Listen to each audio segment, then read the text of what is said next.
Fire was supposed to consume, but in this valley it obeyed.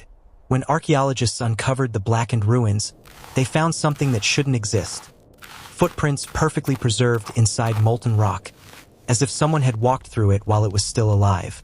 The soil was vitrified glass, yet the prints were human and unburned. Locals still whisper about the flame walkers, a tribe that lived where mountains bled fire and survived it. For centuries, people thought it was myth, until thermal scanners found residue of a compound stronger than any natural ash, fused to ancient skin fragments. Not protection, adaptation. They didn't worship fire. They engineered around it. The legend says they could walk through infernos and never burn, because they understood something we're only rediscovering today: how heat moves and how bodies can turn it away.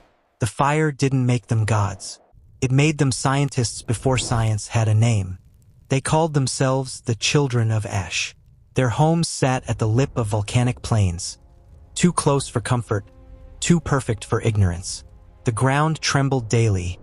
The air burned to breathe. Yet the tribe stayed.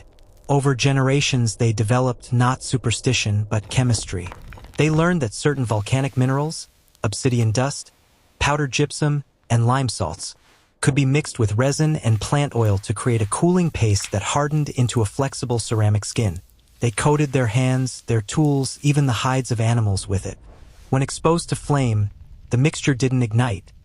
It expanded, forming a layer that reflected heat. Every ceremony, every hunt was also an experiment. Their myths were manuals written in story form. The gods taught us that heat climbs, but shadow sinks. Step where shadow hides. In their language, shadow meant cool air. They observed the physics of convection centuries before the term existed. Travelers described seeing them walk through fire corridors, tunnels of controlled flame built between stone walls coated with their mineral mixture. They didn't prove dominance over nature. They proved intimacy with it. To them, heat wasn't an enemy. It was a current like wind or water, something to be steered. The discovery that redefined everything came with a tragedy.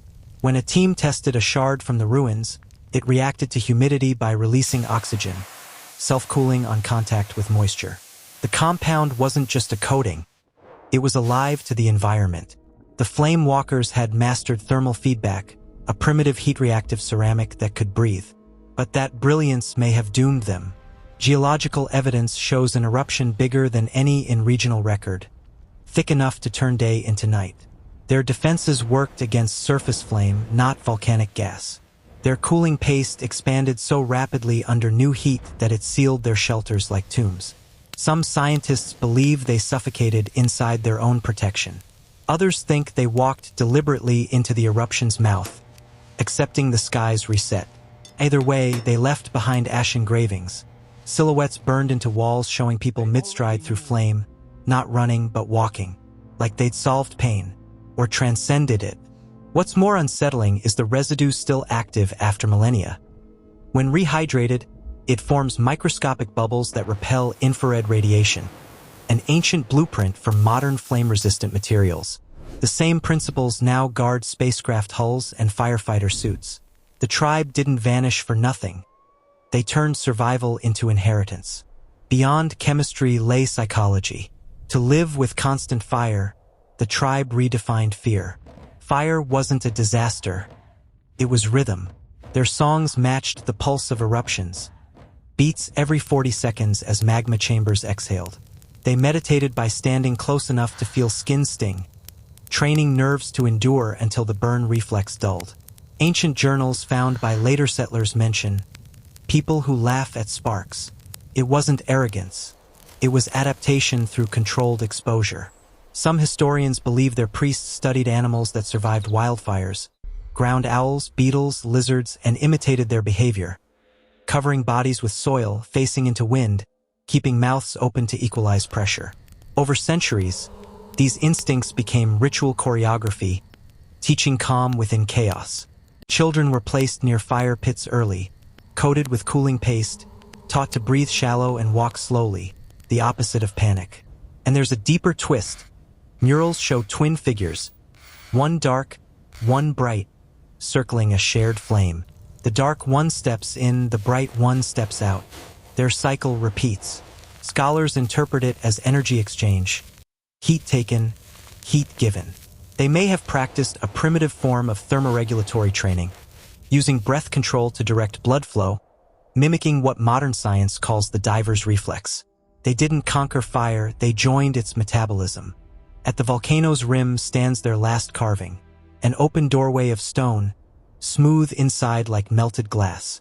Above it, etched words, "We leave the burn behind, not the fire." They didn't die worshipping flame, they left knowing how to live with it.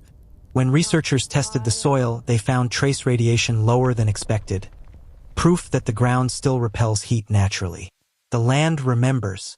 Each eruption that followed rose high but never again consumed the plateau, as if the flame walkers engineered their final act to teach the mountain restraint. Their silence still burns in modern material science. The same mineral ratios appear in new heat shields, space reentry tiles, and industrial coatings. Yet we still frame them as myth. But maybe myth is how science hides when it's too old to explain. So here's the question that lingers at the edge of firelight.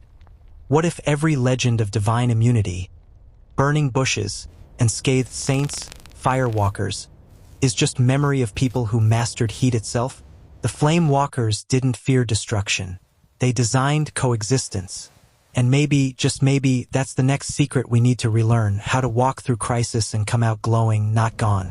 If this story ignited something in you, follow for more lost sciences that once kept humanity alive.